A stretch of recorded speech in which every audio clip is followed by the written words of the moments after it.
Welcome, everybody, to the American Space Museum. I'm Mark Marquette, and we're so glad you're with us to stay curious with astronaut Jim Adamson. Hello, Jim Hello, Mark. Adamson. How you doing, It's sir? a pleasure to be with you today. Well, pleasure to be with you. It's a pleasure to get to know you. Jim Adamson was a mission specialist on what I call the middle section of our great shuttle era on STS-28 and STS-43, which when I first met Jim, I said, 43, that's Richard Petty in NASCAR. That's an easy one to remember. But how are you doing? And glad to have you here. I I'm know you doing follow the great. program a little bit. Yeah, well, I do kind of watch from afar now. I don't participate much anymore, but it's good to be down here on the Space Coast where I can at least see a launch once in a while. Yeah, and did you see the one this morning? I did. It was a beautiful launch. Beautiful Yeah, day. It was a pretty launch, And, despite all the haze and stuff over there. But I lost it in the sun later on, but Yeah. it was yeah, a those nice morning launches aren't very good we used to broadcast them to our Stay Curious people once in a while, and we need some afternoon launches. That looking in the midday sun is wicked. Well, we're going to enjoy a nice conversation here with Jim Addison, so tell your friends, to go grab a snack and come on back, because we're going to have this gentleman is a two-time astronaut, but more importantly to me, he's had an entire career that could be a whole career of itself. Okay, he was the first chief operating officer and built the United Space Alliance that for the last 12 years the shuttle managed all of that. You've been on the Columbia and Challenger accident boards. You have been very influential with Lockheed and as far as a businessman is what I'm trying to say. What I'm trying to say is this guy's a tremendous space business leader, and we want to hear a little bit about that as he's put his own spin, his own signature on our shuttle era there. Jim, I wanted to ask you just a little, we're going to have a little bit of space history here before we start, but we do want to thank Hyatt Place. Now let me get ahead of myself there. Thank you to Hyatt Place Hotel for sponsoring Stay Curious here in our Hyatt Place studios inside our Titusville museum. This is a very beautiful museum, hotel, Jim. It's right beside 405. Going into Kennedy, you've noticed it beside the Boeing building there. We're going to have an event there.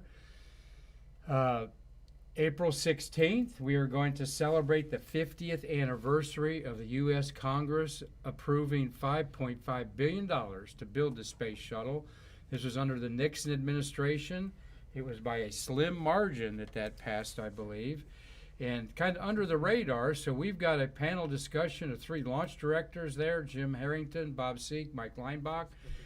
Jay Honeycutt, KSC director, is going to enlighten us there. Astronaut Mike McCulley, and we're still fluid. We got some things that we're lining up with speakers and vendors. So mark down April 16th to come to the Space Coast, the Hyatt Place, from about 9 o'clock till 5 o'clock. We're going to have celebrating the golden anniversary of the dawn of the space shuttle era. 50 years. Can you imagine that, Jim? Goes by quickly, doesn't it? Yes, and this gentleman was involved in a lot of the avionics and fluid dynamics of the shuttle, am I right? Aerodynamics. Aerodynamics in there. So we've got that going for us, but I wondered in 1955, Mr. Jim Adamson, did you see Walt Disney's Tomorrow Adventure series that aired on this date, March 9th in 1955, Man in Space televised, all right? Walt Disney and Werner von Braun there. An incredible audience of 42 million people watched Walt Disney's weekly series. Now, Jim, there was only 172 million people in America in 1955, and 42 million of them watched that. I mean, that is some Super Bowl numbers there for sure. Do you remember watching that? Mark, our family didn't even have a television in 1955. Oh my! All right. Well, we're going to get into that because he grew up in Warsaw, New York. But I wanted to mention that. There we are. We've always got to have the customary NASA youthful photos of you in there. But so I did want to mention that the influential to so many of us, to inspire us. We didn't know about space until we saw these Walt Disney shows and what people were thinking about and the You know, Mark, dreams. the first time I got interested in space or really knew anything about it at all was when I was in ninth grade algebra class. Our principal turned on the radio, and over the PA system broadcast the launch of Alan Shepard. Okay. And so I heard the launch of Alan Shepard in May 5th, May 5th. 1961. Yeah, from school, and that's what excited me about the space program. Okay. Well, tell us about growing up in Warsaw, New York, which is kind of south of Buffalo, isn't it? Yeah, Southeast of Niagara area? Actually, I was born in Warsaw because that's where the hospital was. That's the closest hospital. But I grew up in a little town called Groveland, which is barely even on the map. It's in Livingston County, along Conesus Lake, and it's in the western, what's called the southern tier of New York, south of Rochester. And it's all farming country in the Finger Lakes area. And Okay. so We're good. We're Marty Winkle, my cameraman's adjusting okay, the microphone there for us, Jim. let me know if you can't hear me back there. Trying to get you balanced. But so I grew up in a farming community in a very small rural area, and not too many people had televisions back then, but they slowly sprinkled in the 60s. 1961 to 1991, 30 years later, you're orbiting the Earth. How did you ever think of how in the heck did that happen? Well, it took me 23 years to get there, but I finally made it. I was worried that I wouldn't get there, but it was always my life's ambition to fly really? in space. Yeah, Okay. ever since I was a young man. When you were in, and I'm going to mention this kind of early, when you were in space, astronauts have a request for a song to be played as a wake-up song, okay? And I pulled off our great internet that one of the songs you had played on your 7th day of your STS-43 mission was Cowboy in a Continental Suit. And I listened to that, Jim, before we came on live here. I listened to Marty Robbins' version there of it. That kind of getting to know you a little bit, that must fit you, that you chose that. Well, it's all about a song, and never judge a person by what they wear or what they look like, because this guy got on a horse called Brute and tamed it. Am I right in the song? That's right. It was actually, that song was done by several artists, but there's a story behind it, because the guy that did it for me was a guy named Chris Ledoux. Okay. He did a version. Marty Robbins also did a rendition of it, but I knew Chris Ledoux personally, and he's gone now. But he actually did a lot of Sons of the Pioneers songs, and Okay. and there were a number of people that thought that one was a good label for me, so I ended up getting that for my wake-up music. Cowboy in a Continental Suit. Don't judge a man by the cover there, in there. And well, you have a distinguished look. You always have your mustache, okay? We've talked about it. I've been rocking a mustache most of my life. So you kind of strike me as the kind of astronaut that loves being under the radar a little bit. Is that true? I think that's fair. Yeah, I'm not. I've never been a big fan of the glitz of public relations and getting out in front of large crowds. So I would prefer to be behind the scenes. Well, you have been behind the scenes in some of the biggest boardrooms in space business, for sure, including both advisory boards for the Challenger and the Columbia disasters. How did your experience being an astronaut prepare you for this leadership role that you became so good at? Actually, my experience as an astronaut, I don't think did much for that, Mark. I was better prepared by the Army, my leadership positions in the Army, and I've had commands of troops in both combat and in Cold War Europe and in the United States, and I think I got better leadership training from the military than I got from being an astronaut. Astronaut's kind of a single seat small crew mentality, and you're working as a small team together, very intensely, and in a strange environment, if you will, being in space. But leadership, it applied to that role is more learning how to be a good follower than it is being a good leader. Well, that's, and here you were a West Point graduate. Wanted to talk a little about your Vietnam service to our country. Marty Winkle, our co-producer who you met, was a Vietnam veteran. Marty went up and down that rope in a Sikorsky helicopter to see the horrible pathos of what was going on at that time. You too were a helicopter pilot, right? I was. Air medals, you got 18 air medals, the Bronze Star, 3 crosses for gallantry. My gosh, you were, as you said, a mission commander, a scouting pilot. That kind of appealed to me as an interesting thing to be. And of course, a team leader over there during the Vietnam conflict. Anything else you'd like to say about that? Well, I just offer that I flew with an air cavalry troop, and the air cavalry in modern warfare is like the ground cavalry or the horse cavalry in the Civil War, and their role is to scout ahead and develop the opposition, find out and define where the enemy is, and cause them to deploy their forces so that the main body of troops and forces can engage them effectively. So it's basically scout them out, locate them, pin them down, and cause them to start to exercise their firepower. That never changes, those tactics, no matter whether it's a Civil War or World War brink II. of World War III here that we're looking at. We're talking to Jim Adamson, a 2-time astronaut, almost 14 days in space.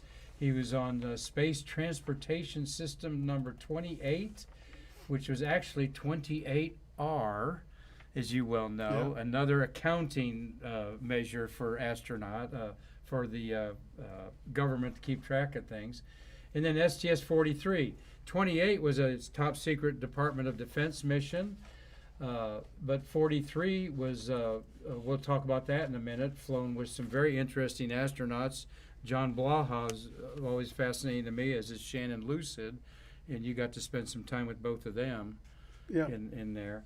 We'll talk about those missions in a minute. Wanted to not leave his West Point career without saying you are pretty good with a pistol, and you were a championship pistol champion with your team at West Point. And tell us a little bit about that. What kind of pistols did you shoot, and do you shoot targets and indoor, outdoor back in the day? Well, that fascinates me. Well, I grew up shooting firearms of various kinds on the farm, so so I wasn't a stranger to firearms, but I got into pistol shooting at West Point by accident because I broke my shoulder wrestling, which was my primary sport. Oh. And I ended up re-breaking it, and the flight surgeon, or the doctor surgeon, said that I wasn't allowed to wrestle anymore. So that was my primary sport, so I ended up shooting a pistol as an alternate sport. And then finally had good fortune enough to become captain of the West Point pistol team, and we won the NCAA championships twice, and I got to be an All-American pistol shooter at West Point. What kind of pistols? What brand pistols? We shot 3 different lines of pistols. We shot .22 caliber or rimfire indoors and out, and we shot center fire, which could be .38 specials, and I shot a Smith & Wesson .38 special semi-automatic pistol, and then we all had to shoot the standard Army 1911 Colt 45. But ours were modified so that they were accurized and shot straighter than the bench models that came off the shelf. Well, do you still do some of that for fun, or? Yeah, I do, and now we have a friend of mine down here, Jay Honeycutt, that you've talked to before. We've been out shooting our pistols at the local range down here, and sometimes you even make it to a match. Cool. Well, Mr. Jay Honeycutt's in the house with us here. You brought him as your show and tell, you said, Yeah. which is good because I know you're all good friends. Hey, Jay, we're going to have Jay on here in a couple weeks and talk about NASCAR and how the shuttle thermal protection system was the heat helped NASCAR in their cockpits where their feet would really get hot. But thank you, Jay. Good to see you guys here today. We also had a great interview with Jay about a year ago in there. But and we're going to have Mr. Honeycutt at our event celebrating the golden age of the space shuttle. So a lot of firsts in this gentleman, Jim Adamson's life here. We're going to talk about towards the end of the program. You were involved with the first email from space. He was the first chief operating officer of the United Space Alliance that he helped form. You were the first flight after Columbia, first flight of Columbia after 51L, which was kind of important, STS-28. Wanted to hear a little bit about your test orbit digital autopilot. You were pretty involved with automatic autopilot on the shuttle that was flown on 43.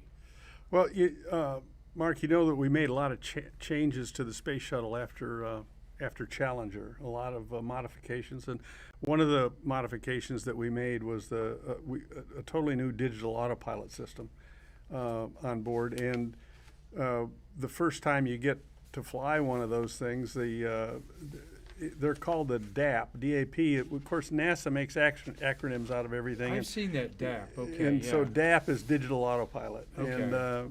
And so I got to do the flight test on orbit, which is the first time we actually flew it on orbit and checked it out which was just like doing a bunch of loops and rolls, manual stick maneuvering the orbiter around in space. So it was great fun to do that test, and I was lucky enough to get to do it. But you weren't the pilot. You got to do. No, but I was a pilot. I mean, But I yeah, was you were a pilot, So yeah. that's the reason I got to. Cool, yeah. I hadn't heard of a mission specialist taking over the stick. Well, unless on a you're a mission. pilot, you probably wouldn't have gotten to do Right, that. right, right. Well, I know you were qualified, but there's a lot of people qualified that maybe didn't do that. And then that is how status quo was using that from STS-43 and 91 for the next 20 Yeah, years. it was just to verify it, just Uh-huh. to verify the performance of it, that it operated according to plan. Well, you were in, I call the first third of the shuttle era, of course, is up to STS-25, when I say NASA was so arrogant that they told people, forget your single-stick rockets. We're taking everything up in our, right? Yeah, They did. They yeah. were like that. They thought we'd do 3 or 4 a month, all right? And you were in some of that beginning stuff. The middle thirds where you flew, where we were starting to do things to, one, learn how to do science in the labs, as well as build things on the space station.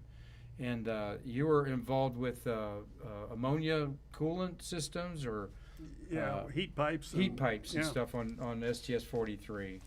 Things that you don't think about, folks, the nuts and bolts Yeah. that you train for.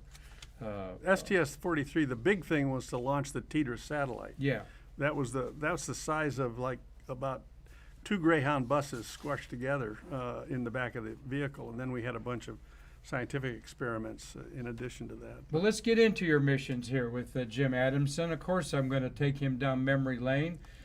He hasn't been in space for a decade or two. You know, I don't know how much you really think about it sometimes. Both your missions are in August, and I don't know if there's a time in August where you just think like, you know, 30 years ago, that was interesting. Well, it's a great time to fly. You think about August is one of the months of the year when the northern hemisphere of the Earth has the clearest skies and the most cloudless opportunities for photography. So, for example, on STS-28, when we were flying at high inclination orbit, I got a great picture of Moscow, one of the first pictures that was ever taken of Moscow with a cloudless sky in the summertime. And in many others, we got a picture of the Panama Canal, which is almost never cloudless.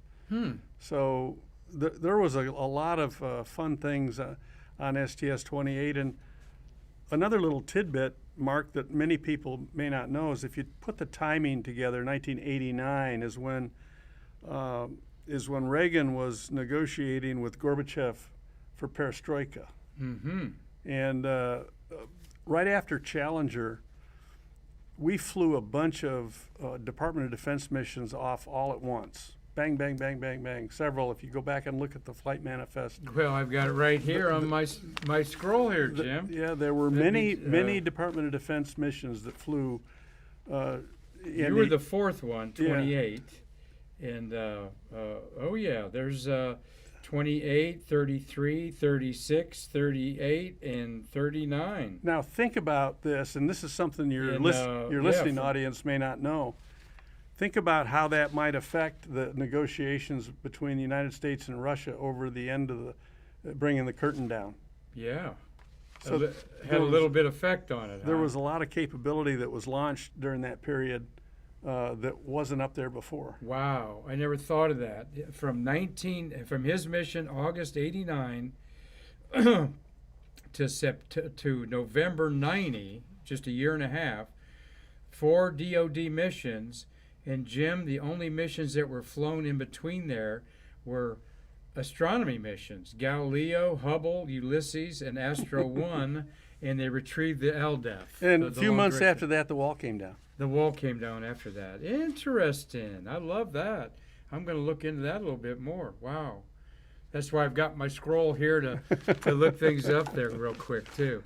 Well, let's get into a couple of the pretty pictures of your missions here, Jim. We got to show how stylish you are up there. You have to show how young I am? How young you are, yes. Like I said, you've had a mustache a long time like me, and I'm glad that mine's balanced. Now it's black on. Well, there's a story behind the mustache. Yeah, you know, when you're a West Point cadet, you're not allowed to have a horse, a wife, or a mustache. Oh, okay. So when I graduated from West Point, I started growing a mustache, and I never have lost it. Well, there we go. There we go. I think mine was part of the news business in there. But there you are, checklist. This is 34. This would be 43, I believe. The Defense Department missions. There aren't many pictures for a good reason. I know I put this in here for a reason. There's your NASA photo that in the blues. There you are in space.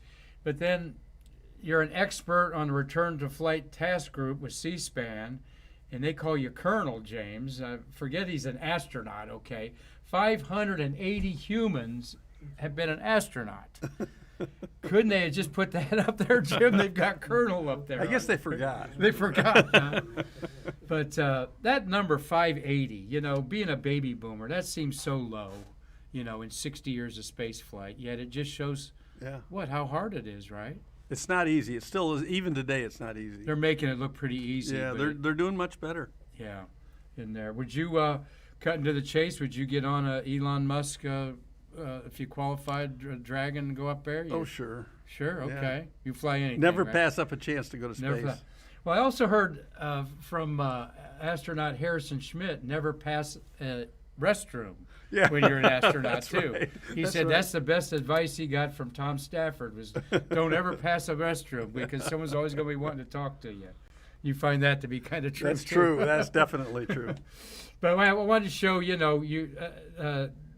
Adamson has been an important behind-the-scenes businessman and leader of NASA. You are still on some advisory councils, right? I'm on the Space Station Advisory Council with Tom Stafford, incidentally. Okay. He's the leader of our band of How's the general astronauts. Doing? He's doing well. He's 92 years old. No, he's 90. He was 90 in September. Okay. Don't push it there, Mark. Don't make him older than he is. Yeah, right. He's doing well. Good. Well, he's a good supporter of our museum here too, and gave us some cool things to auction off and whatnot. But so you're still very active in the space station, which you were involved with the space station when it was called Freedom. Yep. Right. And with Mir, the Russian Mir program. And the Mir program. And the shuttle flew to the Mir. Right. Yeah, those are fascinating missions.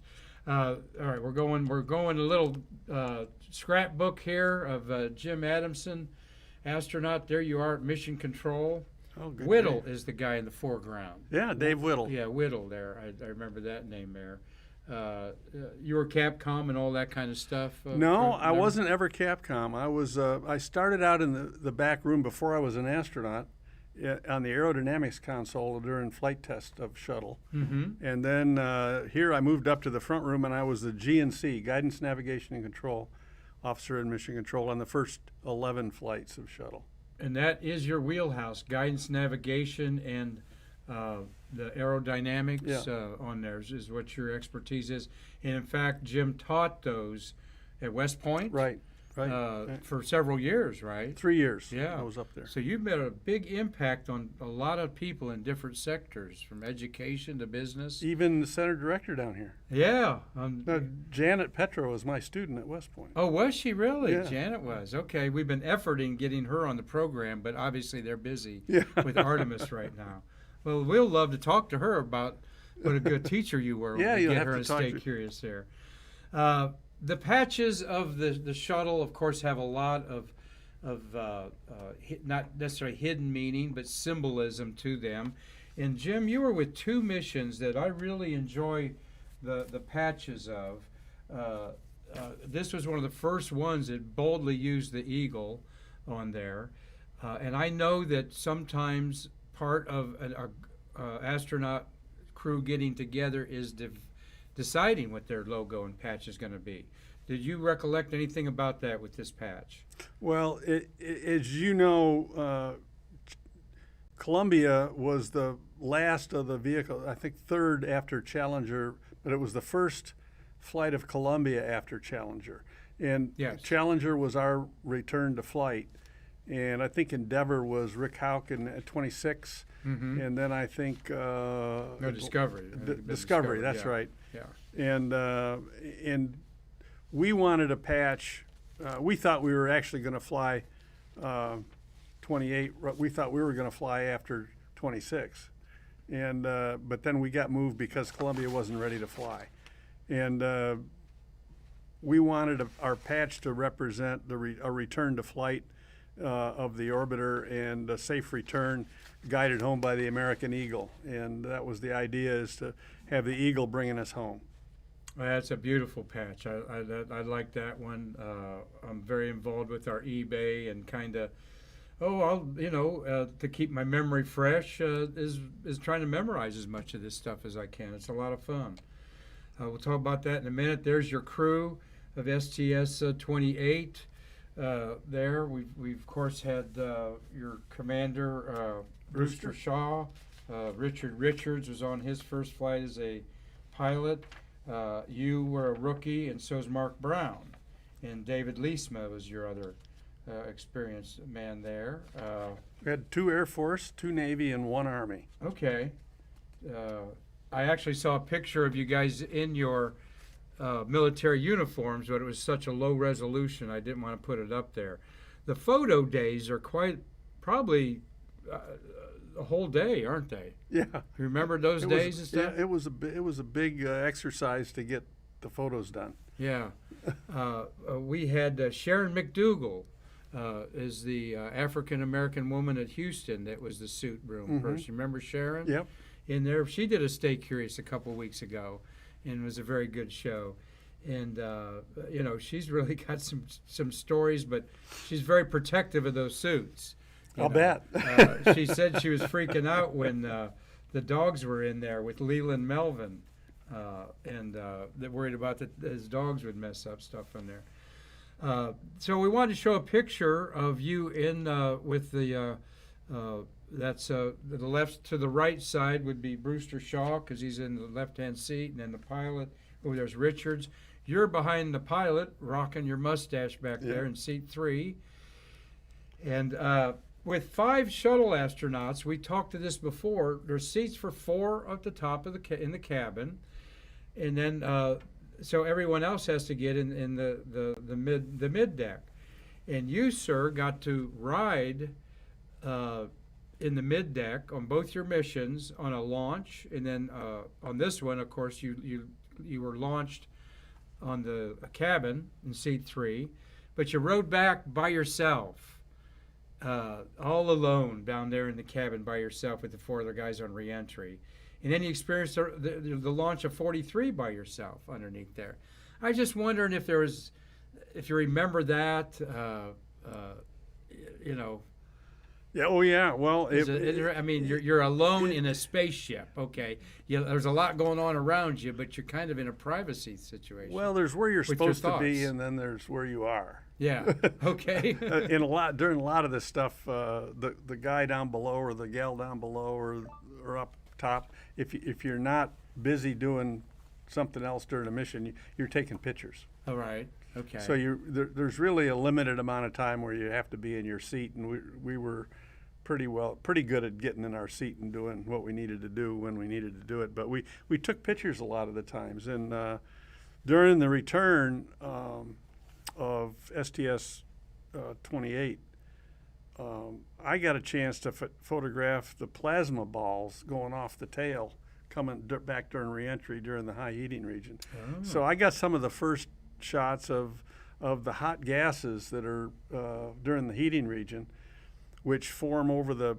tail of the orbiter, and it's a pretty spectacular fireworks display. Oh, because you were looking out the back window. Yeah, out the overhead over window. the cargo base, you see in the window. Yeah, you can see in the pictures Yeah. right over Mark Brown's head, there's two windows that look out straight up over the top of the orbiter.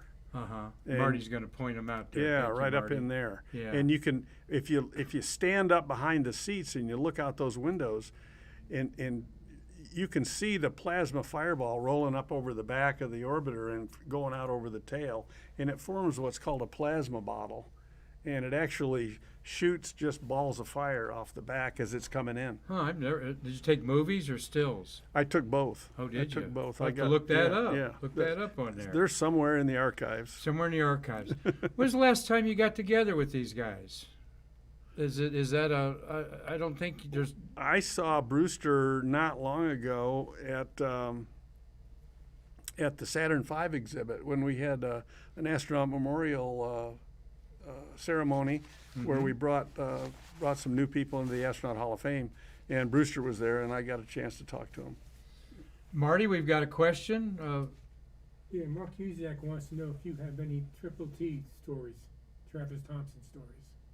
Oh, The White Room, Travis Thompson. Mark Usiak is our photographer who wants to meet you, Jay Honeycutt. Mark Usiak and you're going to get together when he's down here in a couple weeks. He really is anxious to see you because Jay helped him get on top of the VAB, one of the first people to photograph. Remember that? No? Well, you got time to remember later. We'll refresh your memory there. well, to answer the question, I know Travis, but I don't have any stories that I'd dare tell in public. Those are tales from the White Room that remain silent in there. Thought I'd throw this in there after you land and change your clothes and you go out there and look at sometimes what a close call you had. But I've read that you had one of those little gap fillers was sticking out and did some anomaly on the re-entry. We did have some damage to tiles, and that was kind of relatively early in the program, and it wasn't unusual to have some tiles come off or some pock marks in the tiles, especially the underside. So we had but I would classify it as a routine amount of damage to the tiles. Got to keep the tile shop busy here at the Cape when they have to there you go. have to turn the vehicle around. So. Well, you being an experienced Vietnam pilot, you weren't, you'd be used to seeing bullets or something in your vehicle. Anything you can walk away from. Anything you can walk away from. There you go. Well, in between your STS-28 flight and STS-43. Oh, I got to talk about this before we go. We go there. I've got to show you Bonosphere. the skull. And many of us don't know this, but NASA on 3 missions put a human skull in space, a women's skull, to study radiation doses. They did this first time on yours, another first, 36 and 31 they did it on. We called her Bonnie. Tell us about that. This is a little-known chapter of space biomedicine. Well, it was called the Bonosphere because I don't know why it was called the Bonosphere, but it was. And the purpose of it was to measure radiation dosages. And this little thing that looked like a head was actually calculated to match pretty closely the density of the human head. And it weighed about 25 pounds. It was actually pretty heavy. But the purpose, we carried it on board. It was inert, and we just carried it on board. And as we were exposed to radiation, the different particles, the X-ray and the gamma and the beta, alpha beta particles, would penetrate this skull, and the traffic could be retained and recorded. And it actually told a story when we brought it back. We on 28, I can't remember whether it was 28 or 43, but I think it was 28, we had a solar max period. We flew during a solar max period, and that's the highest period of solar activity. And so we got a pretty high dose of radiation, and I'm sure that interested all the doctors that analyzed Bonnie when we got her back. But that's what the purpose of that skull was. And we're headed to another solar max here in a few years as the sun goes through an 11-year cycle. I wish people would consider more the sun in our global warming situation here, because it is a variable star and does affect things on there. So that's interesting. Affects climate and weather too. Yeah, affects climate, exactly, and affects as we're increasing sunspots on the sun, it's building up. We had a minimum that lasted about 3 years. Now we start seeing more sunspots. Well, this heats up the sun, and what heat does 93 million miles away is expands the Earth's atmosphere. That's what happened with why Skylab came down early, it was during a solar max in there. That's why these Starlink satellites came down early. Astronomers like me didn't shoot them down, okay, although we'd love to, because they're interfering with our lights, our photos. We actually had it's a solar prominence, event that travels from the sun to the Earth. It takes about 2.5, 3 days, and where part of Earth it hits can affect it greatly. So, but what I wanted to, all right, so we're done with your mission there. We're almost going to go here to your STS-43, but you had a 1-year period there between your missions where you became the Director of Shuttle Processing Analysis from September 89 to 1990. And what did Jim Adamson do? You reduced the shuttle processing time by 30 days, from 80 days to 50 days. That had to be significant. How did you do that, and how did it impact the shuttle the rest of its era? Well, that's when Jay was down here, and I was working for Jay, and I think he thought that title up just to make me feel good. But actually, we did work on process enhancements. But the one of the things that I think we did that was the easiest and contributed the most to reducing the processing time was getting all the different elements talking to each other with the same language. So when we first started working on this after Challenger, there were a lot of different obviously there are a lot of different moving parts to shuttle processing, but there were the OPFs, the VABs, the pads, and when they put the schedule together, a lot of times the people in the tile shop weren't talking to the people in the OPF, and the people in the OPF weren't talking to the people in the VAB, and somebody would show up to work in the VAB and there'd be scaffolding up and they couldn't do the work, and so it got pushed back to the end of the. So what Jay and I worked on the hardest, it was a cultural thing more than anything else, was to just get all the elements of the integrated schedule working together. Mm-hmm. And being truly integrated. We said it was an integrated schedule, but it really wasn't integrated.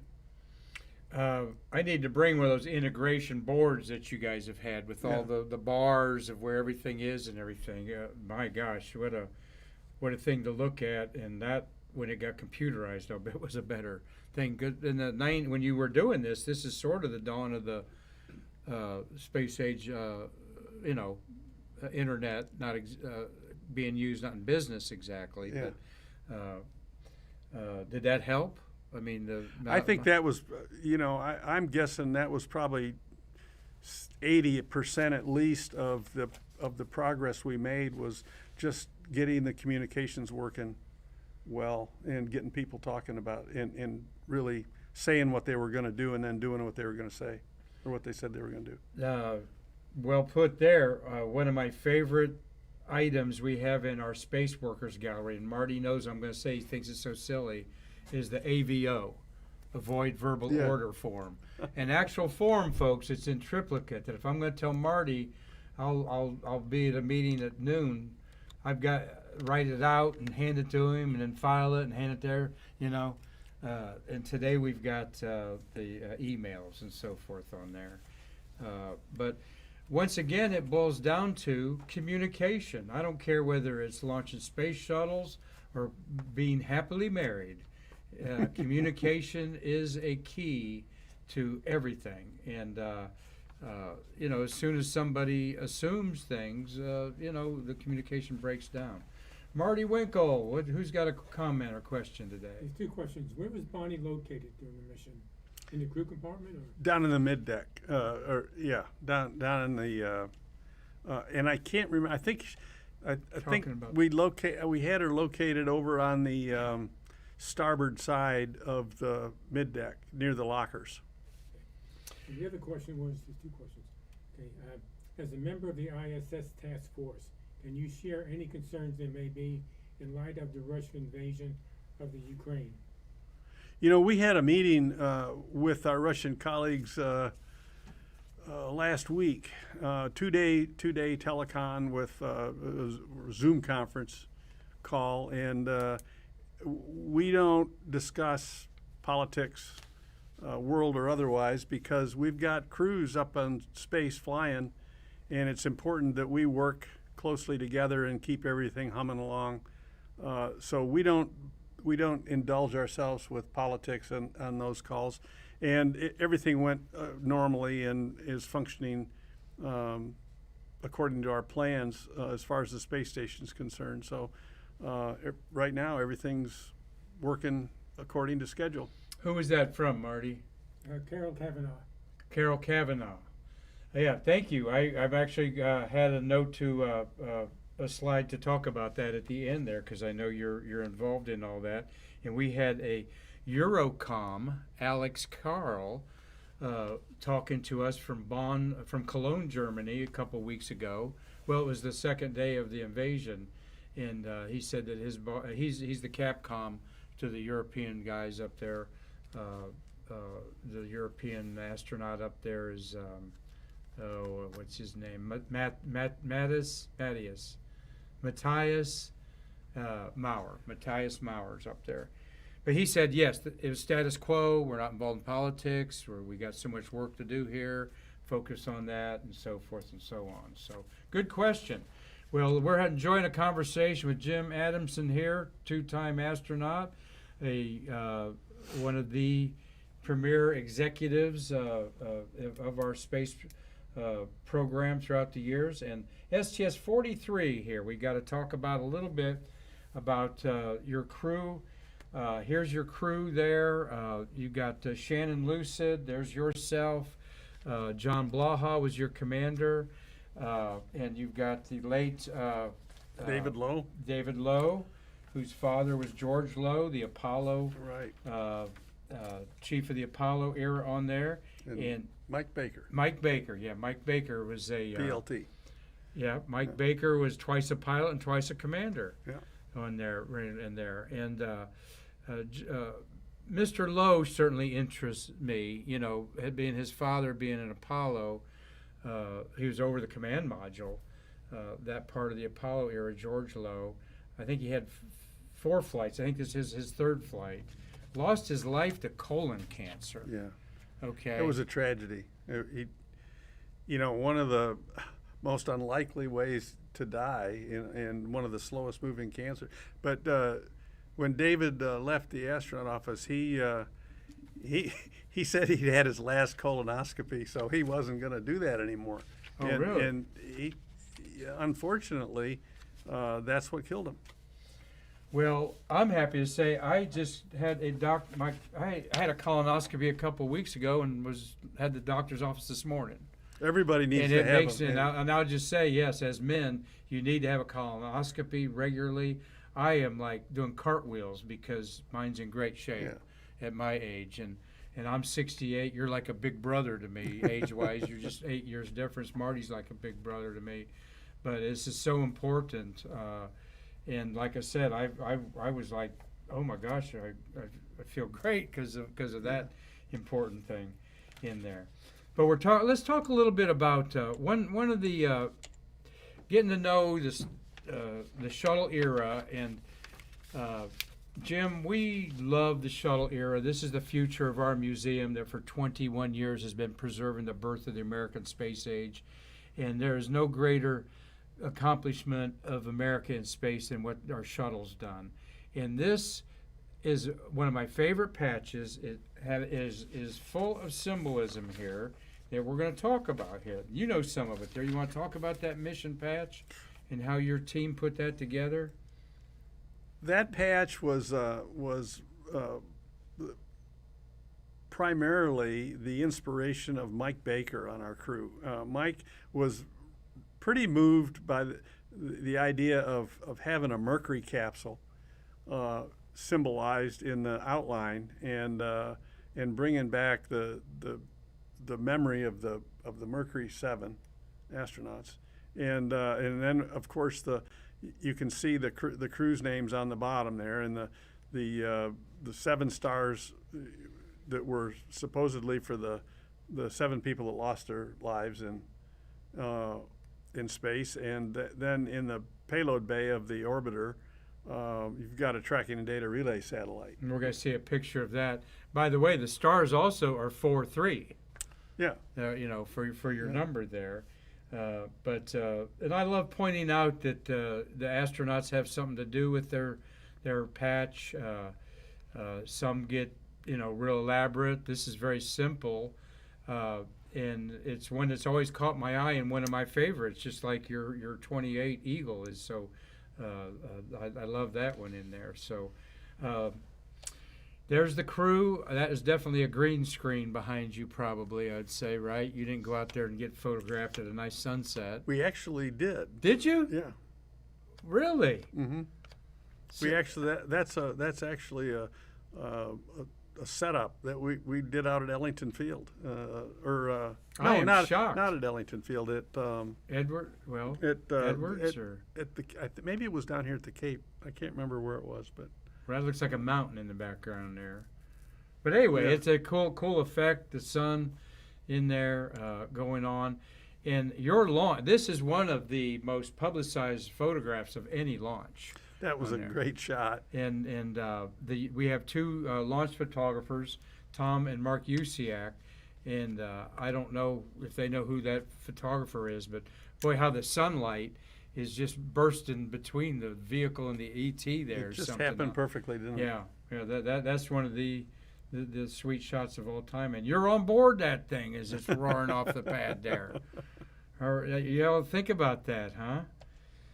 There you are, your crew on board. I love showing you guys in space up there. Shannon and Blaha are upside down. Tell us a little bit about John Blaha. John was a great commander. He's just the nicest guy. He's got a wonderful, friendly, jovial personality, and he's not prone to get wound too tight. He's a great guy to have a commander on the crew, and of course the crew, the better that.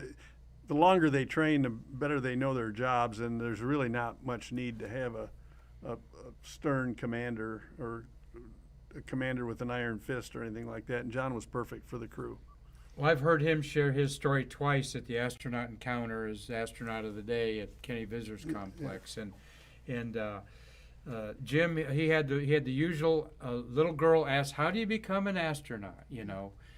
And I don't know what your reply is, but his was something I never heard before. And he said, well, everyone's going to tell you to study science and math and blah, blah, blah. But he says, I'm going to tell you to practice your memory. He said, I want you to read your book, whatever book, for 20 minutes, and then close that book and then try to remember everything that you read for 20 minutes. And how old are you? I'm 8 years old. Well, when you're 18, everyone's going to say, boy, it's great to have a photographic memory. And you're going to say, I worked my butt off on that. Because you read so much stuff and have to remember so much stuff. And I thought that was really an out-of-the-box answer from him. That really impressed me. That sounds like John, though. Does it? Yeah, it does. It does. Well, we'd love to have him on Stay Curious here. And then after commanding this mission and another one, he spent 5 months on the Mir space station, which I think is pretty cool. We had a comment. Comment there, Marty.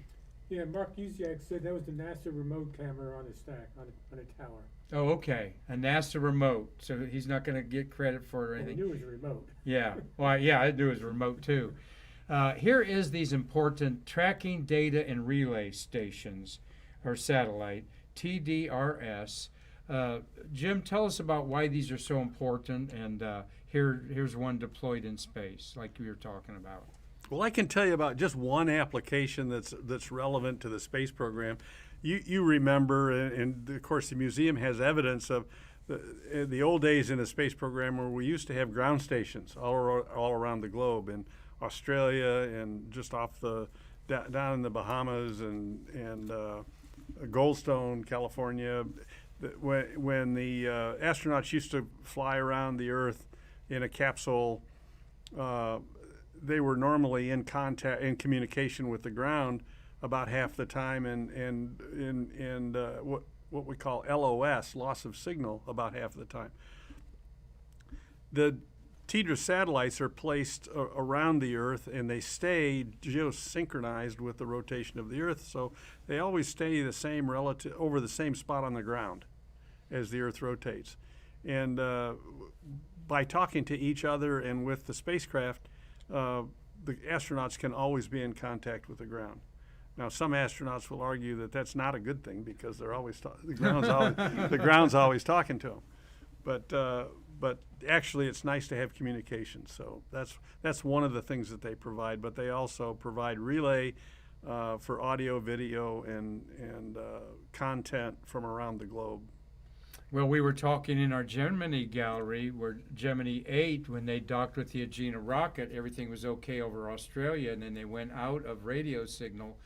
And when they came back close to Hawaii, Neil Armstrong and David Scott were preparing for an emergency re-entry, and NASA was caught off guard. What had happened? And a thruster stuck that's in our Gemini gallery. Larry Pushkar saw it, by the way, when he was here visiting us. And we thank everyone for watching today with Astronaut Jim Adamson here on Facebook, YouTube, Twitch, and Spotify. Jim, we got people all over the world. We've got Ophelia, I'm sure, is watching in France. Robert Law is enjoying a cocktail in Dundee, Scotland. Okay. Who else we got watching, Marty? Marty's got a little list there for me to give a shout out here. Maybe we've got Connie McDaniel. She's a great volunteer. Carol Kavanaugh. Cliff Watson is watching from Pomona, Australia. So how's everything Thursday there going on, Cliff? He's an astronomy friend of mine. Carlton Bailey, he's photographed a bunch of launches. Hope you're feeling good, Carlton. David Leone, Dustin Bradford, and Sharon Shrew Lazada. And we've got Jane Hodges. That sounds familiar name. You know Jane Hodges? I do. Okay. I know Well, Jane. she says hi. Hello, Miss Honeycutt. Hope Honeycutt, she found it, Jay. So she's watching. Christopher Mick is our gentleman from Hudson, Wisconsin. And we've got some people here from Wisconsin. Where y'all from? Watoma? Watoma there, Christopher Mick. And I give a shout out to Larry Pushkar there. We've got a lot of people that watch Stay Curious and enjoy our conversations with this. And I hope you're enjoying our conversation here with a really good guy. It's my pleasure to get to know Jim Adamson, not just as an astronaut, but he has had a long and distinguished career in public service, the private sector, including helping form the United Space Alliance after your time with Lockheed. And let me see where we're at picture-wise. Oh, yeah, tell us a little bit about that. Your Lockheed, well, there you are. We had to show off your legs, Jim. Okay. Beautiful I legs. know you've seen that picture a lot there, but there you got a Hasselblad camera, it looks like, Yeah, sticking it out with the a 250 lens on it. 250 lens on it there, UCEC brothers. Yeah. We know Hasselblads in there. I think I would probably wear socks all the time up there too. My feet get kind of chilly here on Earth. But we're gonna break to this picture here in a second. After we hear about you co-founding USA and being the first chief operating officer after your stint with Lockheed there. Well, Mark, after I left, retired from the Army and left the astronaut office in '92, I was working as a consultant for Lockheed, and Dan Telep, who was the chairman of Lockheed at the time, I was visiting the Hill, doing some visits with members of the House and the Senate with Dan, and he thought that I was a Lockheed employee, and I wasn't. I was a consultant for Lockheed, and he looked at my badge and he says, "You're not a Lockheed employee," and I said, "No." He says, "Well, don't you think you should?" I was doing strategy for him, for Lockheed. And he said, "Well, don't you think you should be an employee of Lockheed?" And I said, "Never thought about it. I just, I'm just have my own little company," and I was a consultant for him. A couple weeks later, he called me and asked me if I wanted this company in Houston. So I ended up going to work at this company as the vice president for Lockheed Engineering and Sciences Company, LESC, in Houston, which was an engineering company working for NASA. And while I was there, Lockheed and then Rockwell, later Boeing, decided that they would put together a proposal to NASA to form a single prime contractor for the space shuttle like they did for the space station. Dan Golden was the administrator at the time, and he was kind of enamored with the idea of having everything under a single prime contractor. And so we decided that it would be a good time to offer that up with these two big companies, and also help lock in their market share of those of the shuttle contracts for the future. So we put together a proposal, and the vice president of Lockheed at the time was actually, this was right after the Martin Marietta merger, was a guy named Peter B. Teets. And then the other guy was Kent Black, who was the COO of Rockwell at the time. And they met together one day and decided that they could put this together. And then Pete Teets turned it over to me and asked me if I would be the first chief operating officer and stand up the company with Kent Black as the CEO.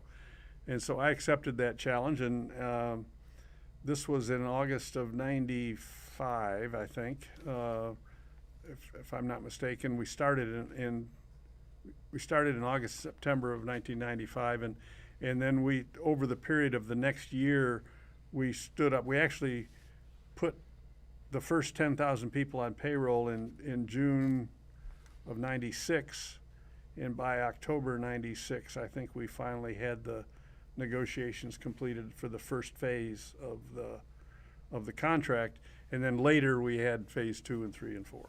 So, which became a $1.5 billion yeah. company that then managed the entire shuttle program for its last 12, 13 years in there. And many of you out there know your USA, United Space Alliance, and it made them take the USA off the shuttle orbiter, didn't they? Yeah. Because they didn't want people to, I mean, that was kind of a weird thing. well, when we started out, we had plans for commercializing part of the shuttle. We were going to actually take one of the orbiters and fly commercial payloads on it to help offset some of the cost of the program, to reduce the cost further.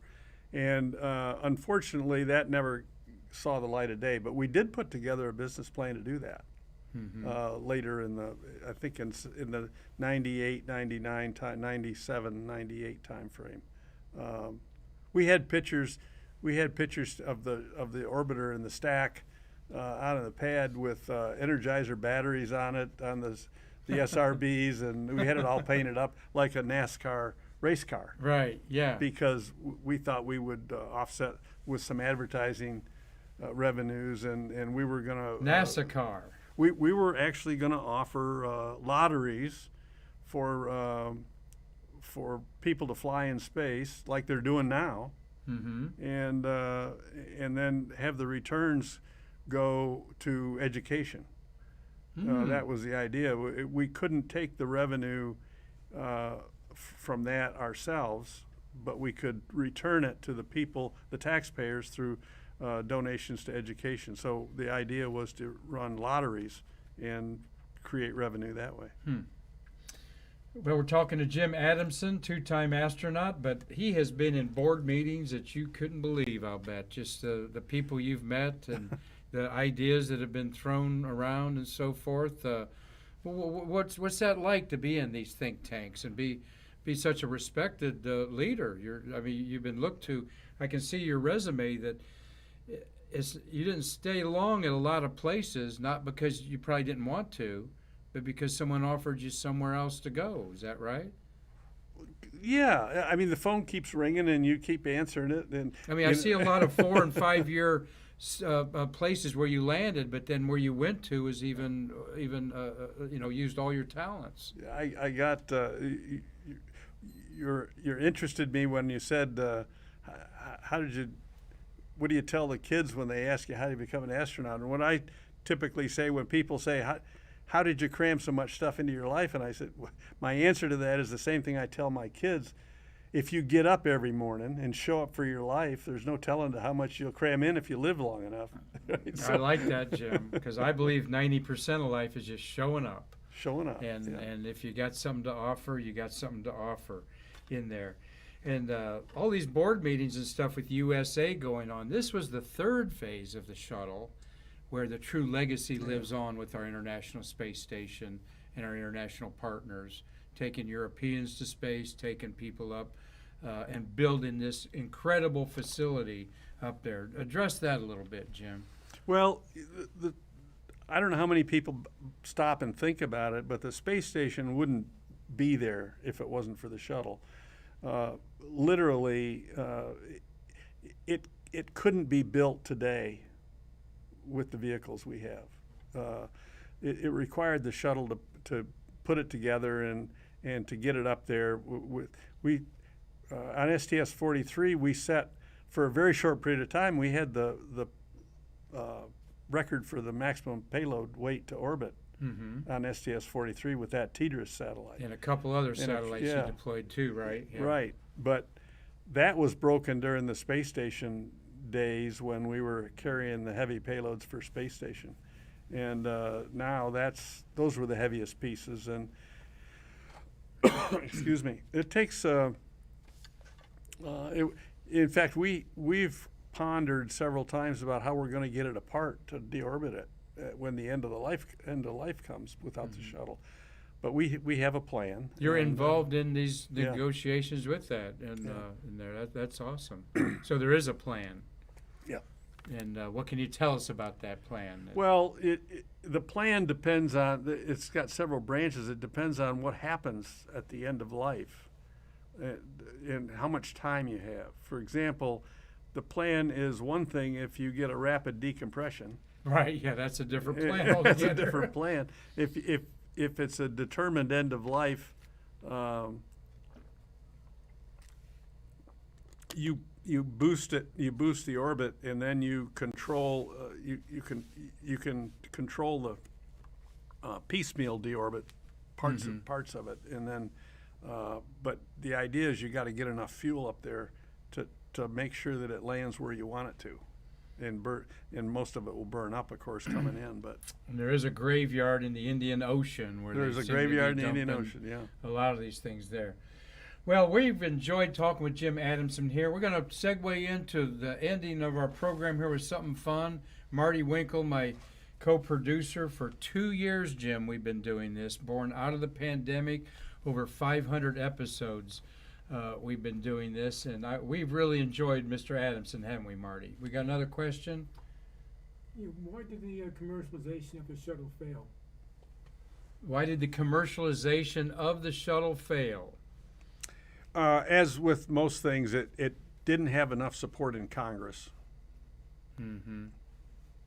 I mean, the space shuttle, like most things that NASA does, is the ownership is the taxpayers, and it really needs to have, when you make a decision like that, to transfer from government control to commercial control, it really needs to have the backing and the approval of the American people, and the way we determine that is how much support we get in Congress. Good question, Marty. Well, as I said, some of the fun of being an astronaut is I mean, I've when researching this gentleman, there's hardly nothing you can ask an astronaut that they've not been asked before. I don't worry about that stuff.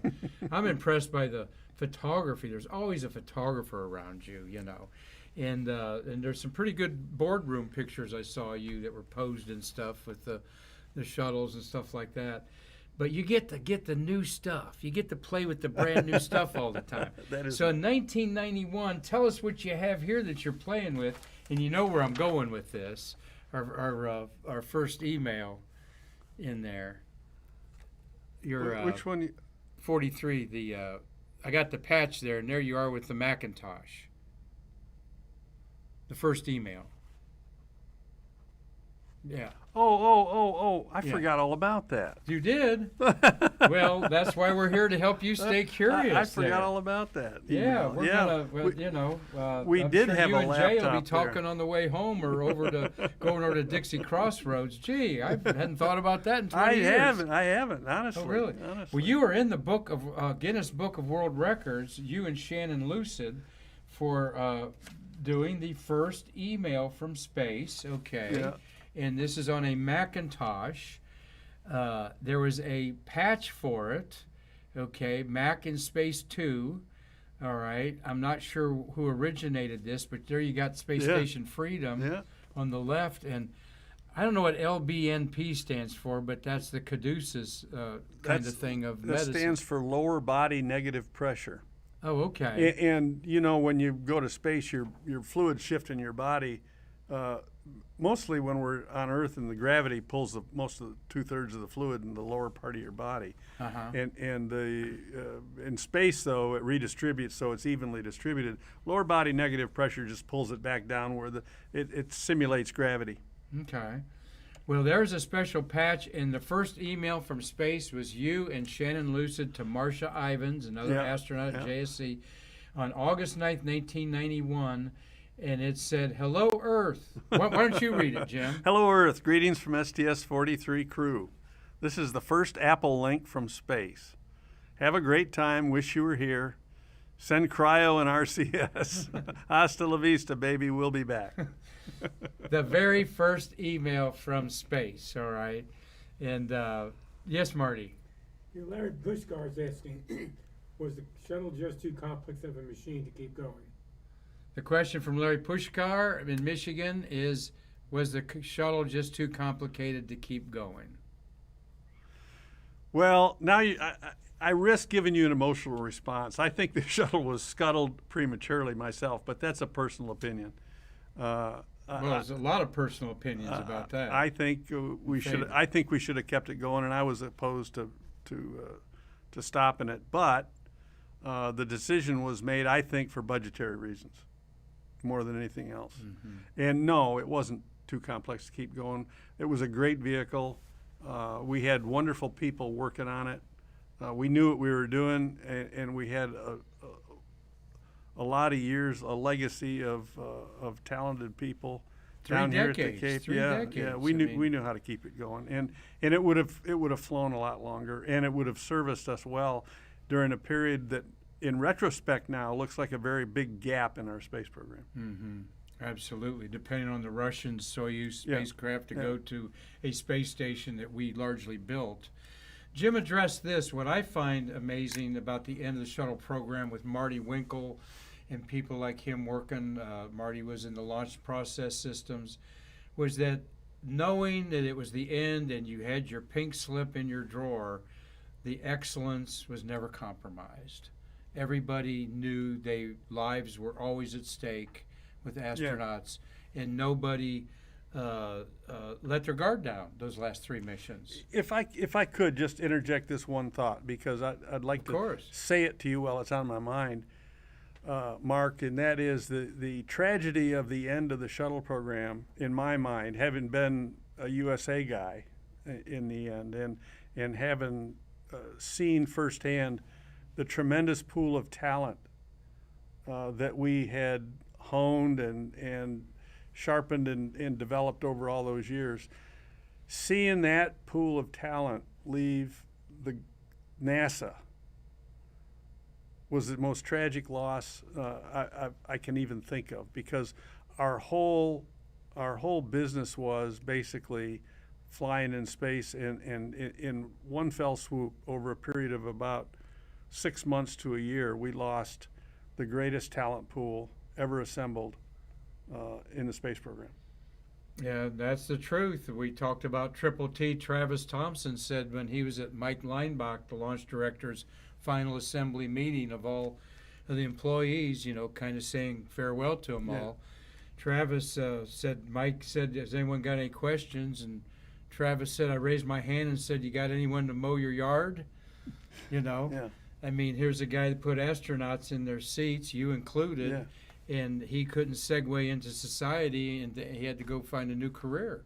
And he was one of, 5,000 people at the Cape that happened to. And just NASA like was that. never able to recover that talent. Yeah.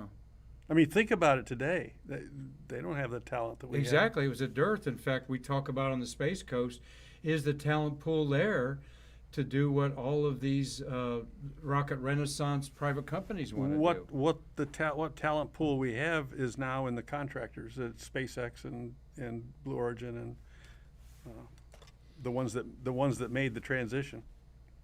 Well, good questions there. First email from space. And I did want to segue, and glad that the question was answered.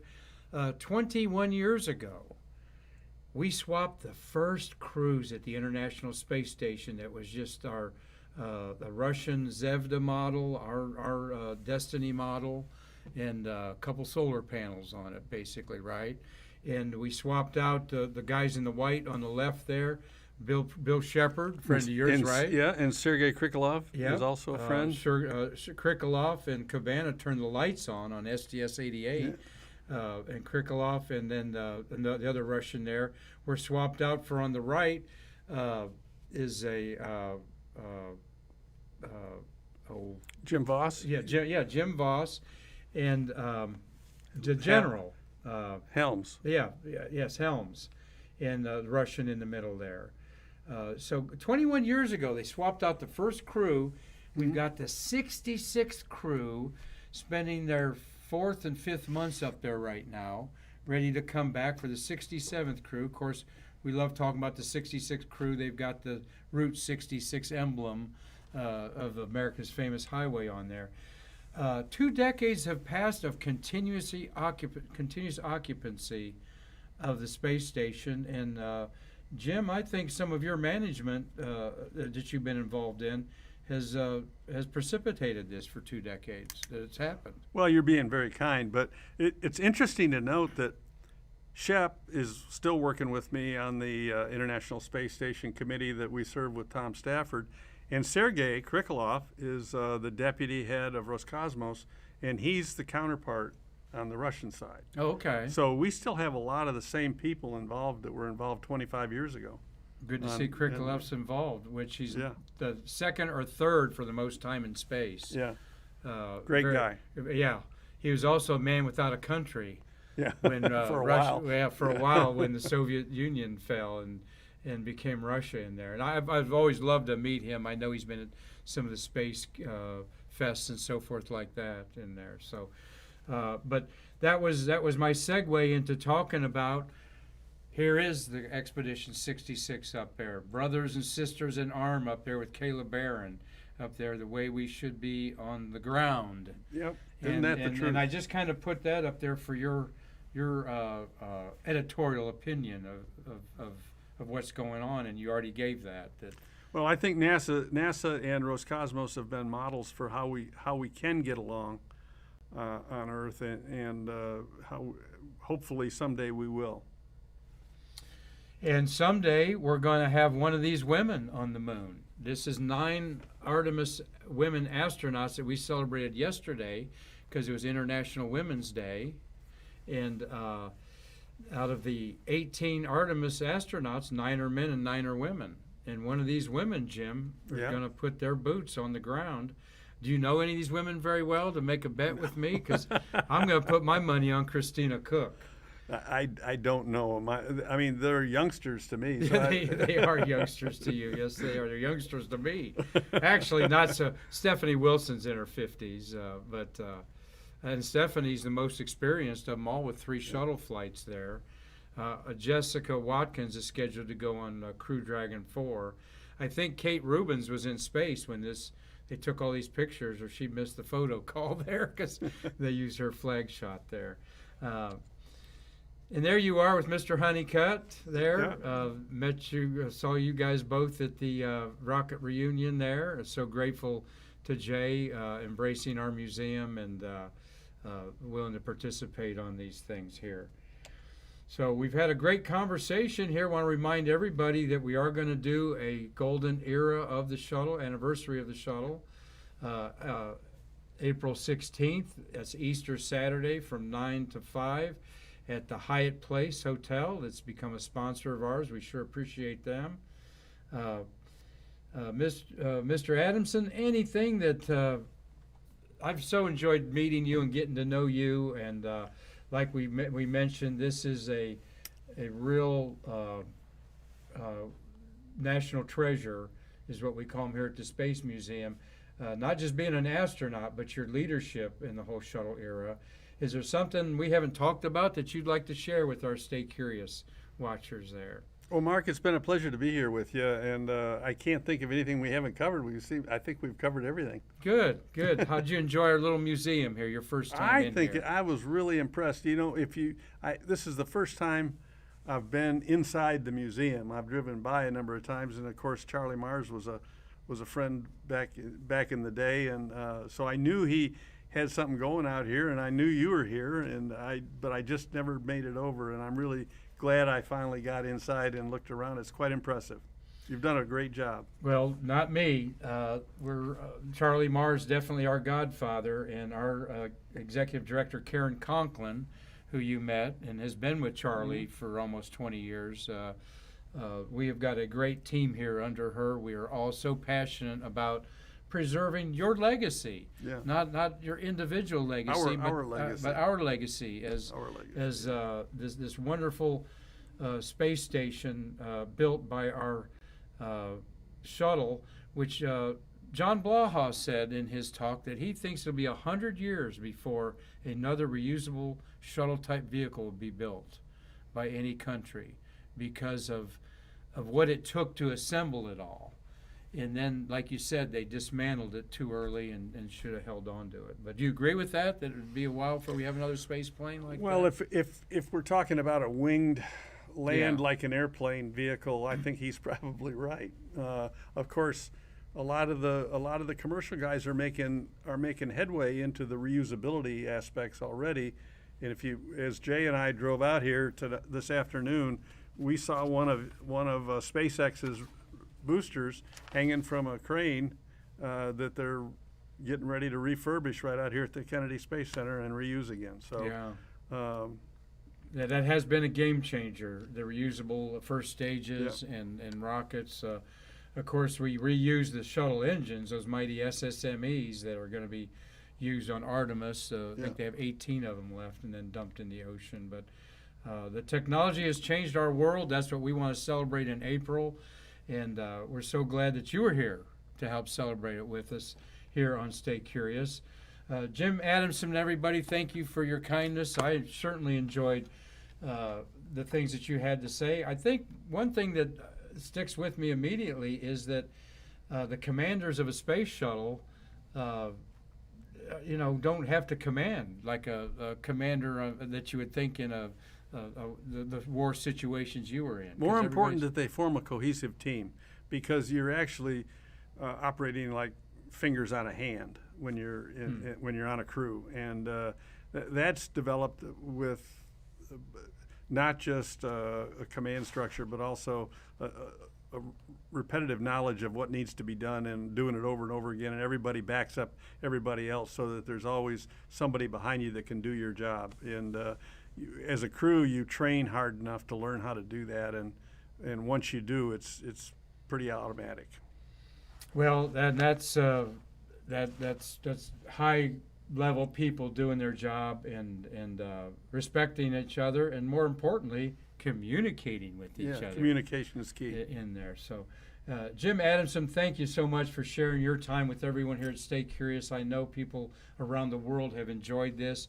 Marty, do we have any final comments or thoughts from anybody out there? Well, we will enjoy doing this again for you all and Stay Curious. We hope that you all can book a tour here at our wonderful museum. Plan to, because we've had a lot of good groups here. We've got several people, like I said, from Wisconsin here today enjoying it. So on behalf of our wonderful museum here and our guest astronaut Jim Adamson, I'm Marquette, and we will see you again tomorrow to bridge the space between us.